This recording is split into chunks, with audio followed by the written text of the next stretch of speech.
Welcome back, guys. So as you can tell, I've got my Kubota MX5800 out here.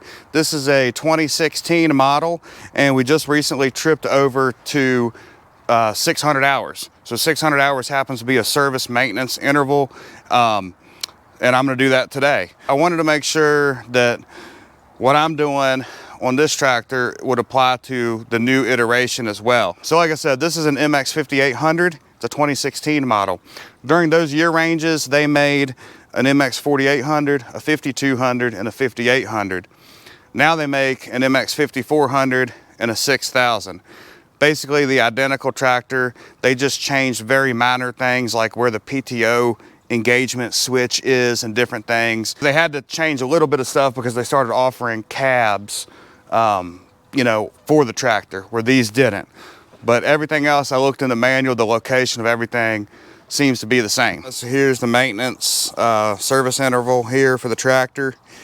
And if you go under 600 hours right here, you've got your easy stuff here, which is, you know, check wheel bolt torque, greasing, all that. We'll do all that. But the main things at the 600 hour service is the transmission oil filter. Okay, now this is gonna be for hydrostat models, but you're gonna replace that, which is this filter right here. And the other thing is down here is going to be the front axle pivot. Now everything else that you're doing at 600 hours, you've done at previous hours. The only thing you haven't done is the front axle pivot. So that's new. I actually tried to find a YouTube video on that and couldn't find anything. So I don't know if one exists. It looks super easy. I mean, it's you loosen a jam nut up and you tighten another nut up and stuff. But anyways, we know how that goes sometimes. Sometimes it is that easy, sometimes it isn't. So let's find out exactly how it is. So one thing I like about the Kubota manuals, they tell you pretty much how to do all this stuff. So every 600 hours, adjust the front axle pivot. Basically, it's right here. You've probably seen that on the front. There's a grease fitting down in here that you usually have to do. So you've probably seen that right there. But anyways, you're gonna loosen the lock nut, which is number 2. You're going to screw in the adjusting screw until it's seated, then tighten the screw with an additional 1/6 of a turn and retighten the lock nut. I know I'm going to need to mention this because I'm going to be up under the loader. I've got the loader supported by 2x6s over here, so everything's good to go. Plus I don't plan on being up here that much. I just need to do the front axle pivot, which is down here. Here's gonna be your lock jam nut. Here's gonna be the axle nut, the axle bolt. And then here's the grease fitting you normally do. And I think on the other side is a grease fitting too. Over there somewhere, let's see. Yeah, maybe it's in the picture. So let's loosen the jam nut here first. All right. Back that off a little bit. And the manual says take this bolt in until it's seated and then go an additional 1/6 of a turn. That bolt is a 22 millimeter. I would imagine there's not much for me to do here. I'm actually going to back it out. Okay, and then let's take it in until it's seated. Right there. I think it was right there. Right there is seated. So now it wants to go an additional 1/6 of a turn, which will be 1 flat more on the bolt. So I'm going to try to take this flat right here and have it straight down like this one.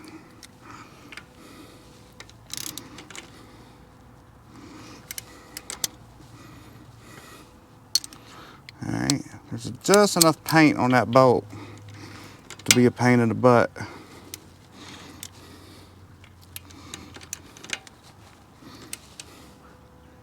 Right there. That flat's now on the bottom. Go ahead and tighten the jam nut up. So this was simple. I don't know, I couldn't quite tell if mine needed really any adjustment. If it didn't need much, if anything. It's a little hard to tell because I backed the bolt all the way out and stuff, but go ahead and tighten this back up.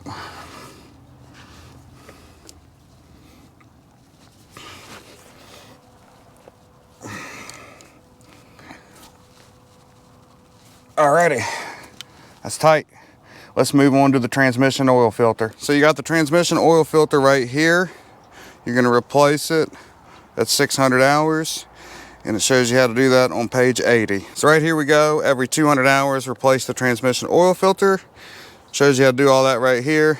One of the things that's confusing on these tractors is you have the filter here. This is the one we're gonna replace. And then you have one on the opposite side of the tractor over here. So you just gotta make sure you're doing the right one. And if that's why these pictures are nice, because if you notice, it's the filter here with the back tire to the right. All right, so it's right here. Here's the filter. It is going to be Kubota HHTA0-59900. All right, if I come over here, it's this filter right here. Back tire is on the right. Right here it's going to go. You can see where I wrote on it the last time I changed it was in 2021 at 400 and some hours. If you come to the other side of the tractor real quick, the back tire is going to be to your left, and it's also going to be a different size filter. It's about 1.5 inch difference in those. So I don't remember that when I take this one off, I don't think it gushes oil out like insanely. You know, I think some comes out that's in the filter, but I don't think it's super crazy. I've got a film of new oil on my new seal there on the new filter. So we'll go ahead and take this off. Shouldn't be that tight because it's not the factory one, and I did this last time.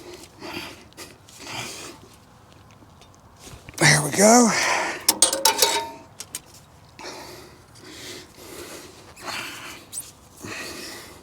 I'm gonna have my new one ready to go.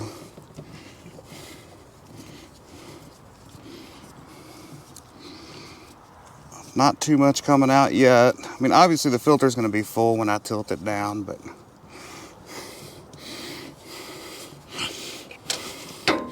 yeah, really doesn't leak out that much, to be honest with you.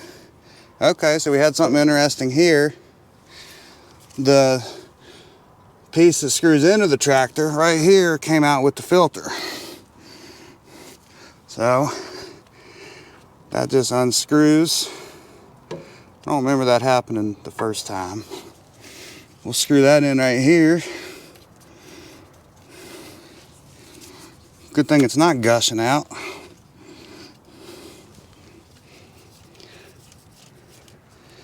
All right, right there we go.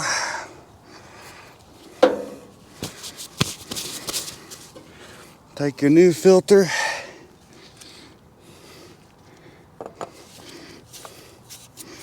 Put her on right there.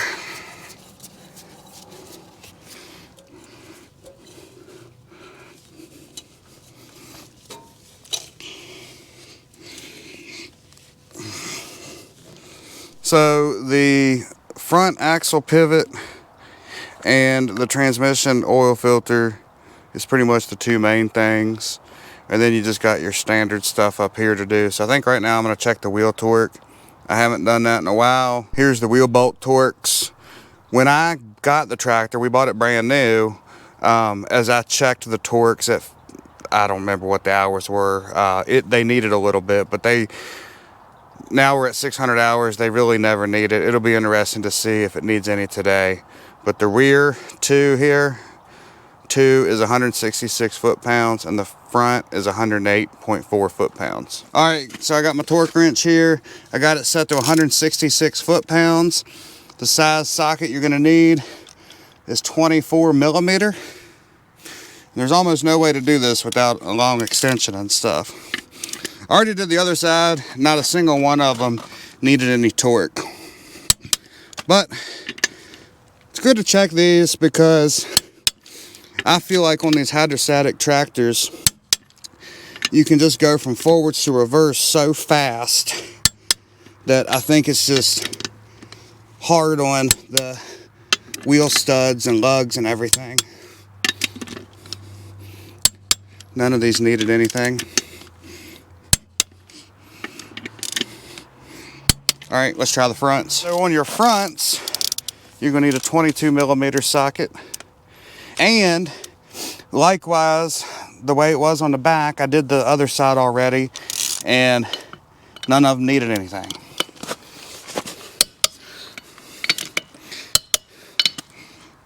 These are 108 foot-pounds.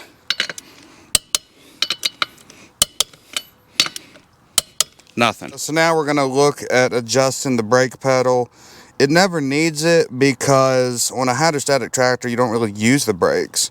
Matter of fact, the only time I would say these get used enough to wear would be when you have the parking brake on and don't realize it and go to, you know, to drive forward or whatever. But we'll measure it anyways. So the proper brake pedal free travel is 0.6 to 0.8 inches. So we'll call that 3/4 of an inch. And you're literally just measuring the free play here. And if it's not within spec, you would adjust this turnbuckle back here. We'll leave the pedals linked for right now. I think they're pretty much the same measurement. But right here, you are at 5 3/8. If we come down,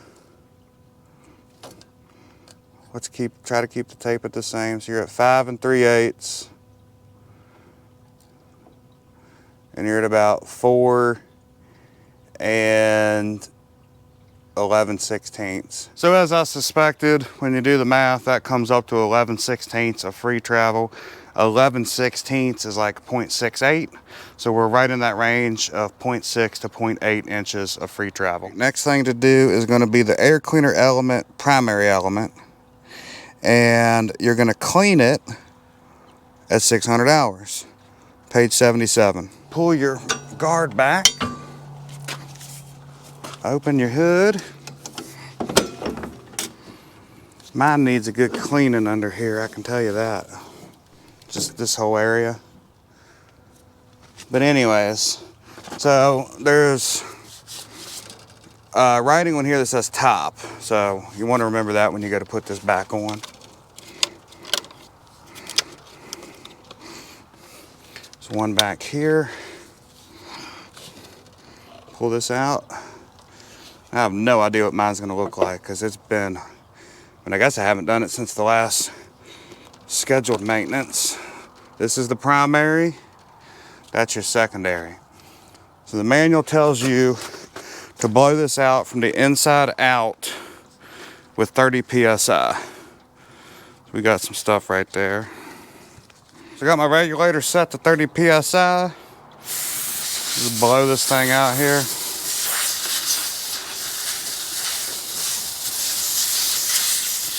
I don't generally work in tons of dusty environments. Don't do a ton of bush hogging or anything like that. I mean, we do make hay with it. So you got that. We'll get this blown out real good and put it back in the tractor. So I got it blown off there. Don't see any indication of top or bottom or anything on this, which I didn't think it was. So we'll put that in.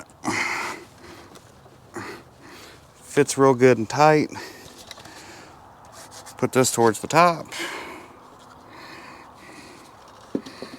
Like that.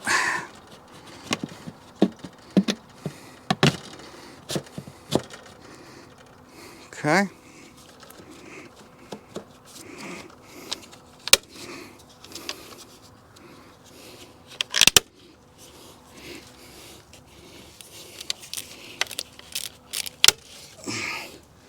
Okay, we're in all the way around. pretty much the last thing I'm gonna do is grease the tractor, which it needs a good one. And I'm mainly talking about the loader. I've been selling some round bales and using the loader a lot and feeding hay and all that, so I can tell it needs it. By the way, guys, I always mention this, but it's just such a good tool that I think it's worth it. I always use the LockNLube grease fitting coupler. Have it on my grease gun here, and if you haven't seen it before, you push down right here, it opens up kind of a collet that goes around the grease zerk. You let off and it holds on. So like right here, you put that on one-handed, and then I can just grease. You're not trying to hold it on and everything else. Got grease coming out, pull it off. There you go. I don't know about y'all, but have you ever noticed, it seems like every time you pick up the grease gun, it's empty. So I did about 10 grease fittings and it ran out. So I got everything greased. Like I said, this LockNLube coupler is amazing. I've been using this thing. I think I got it like right when I got the tractor in 2016, and we're in 2025. So it is really good. I'll put a link to it in the description if you want to check it out. So the last thing to do is check for leaks on that transmission oil filter, and then check our level, our oil level. I actually got Super UDT 2 over here to use, but I don't think I'm gonna end up needing it. All right, so everything looks good here. I would definitely check this for leaks once you're done. Let's go to the back. Check our level. I don't know if you can see that, but the level is about 1/8 of an inch from the top. So I don't think I'm gonna touch it. That concludes the 600-hour service. I don't know, it took maybe an hour or two. It wasn't bad at all, and I was filming and stuff too, so you can do this a whole lot faster not doing that. If you guys have a Kubota MX and you are getting ready to do a 600-hour maintenance, I hope this video helped you out a little bit. With that said, I'm gonna go ahead and put the tractor away. I will put a video up here. Probably pick one of us using this tractor. I'll meet you over there if you choose to watch it, and we will catch y'all again next time. Appreciate y'all being here.